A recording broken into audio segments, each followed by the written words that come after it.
doubt this has not been a good year for Iran, and we're seeing that play out every single day. And I think Iran has to make some fundamental choices. One choice it could make and should make is to focus on itself and focus on trying to build a better, more successful country that delivers for its people, which is clearly what most Iranians want, and to stop getting involved in these adventures or misadventures throughout the region and beyond. From Israel's perspective, I think they've accomplished very significant and important strategic goals militarily, but the question now is, how do you translate those into enduring political successes?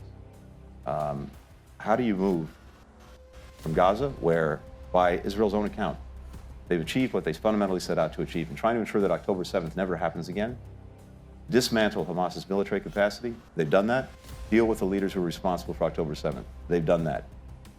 Now is the time, assuming we get the hostages back, to move this to another place where they're not left holding the bag in Gaza, because if they do, if they wind up holding the bag, they'll be dealing with an insurgency for years, and that's not in their interest. So Gaza has to be translated into something different that ensures that Hamas is not in any way in charge, that Israel doesn't have to be, and that there's something coherent that follows that enables the governance, the security, the reconstruction of Gaza. When it comes to Lebanon and Hezbollah, I think there's an extraordinary opportunity not only to have dealt with pushing Hezbollah back, allowing Israelis who've been chased from their homes in the north, 70, 80,000, to go back home, as well as Lebanese to go back to their homes in southern Lebanon. The rise of the Houthis, the capacity they've developed, fully supported by Iran, has gotten them to a place where they have assets that have built up that they have not been shy about using and continue to use. Now, they've tied what they're doing to Gaza. My concern, I think our shared concern, is that even when we get to the point where the conflict in Gaza is over, the war in Gaza is over, they may well continue because they put themselves on the world stage. And the last thing I'd say is this.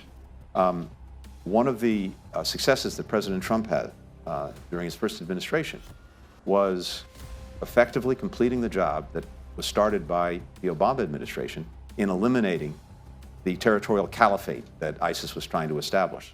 The final nail in the coffin was taking back Raqqa, and that happened under President Trump's watch.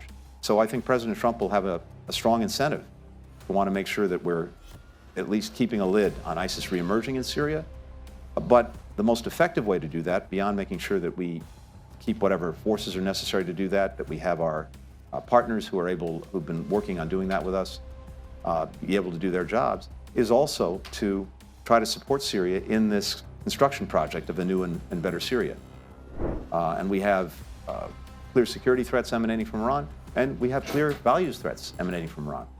What we've tried to do at different points in time is, to the best of our ability, further empower people inside Iran who want a different future for the country. I think if we look at the last 20 years, our experiments in regime change have not exactly been resounding successes. So I think we have to be have an appropriate degree of humility in focusing in that way on a problem.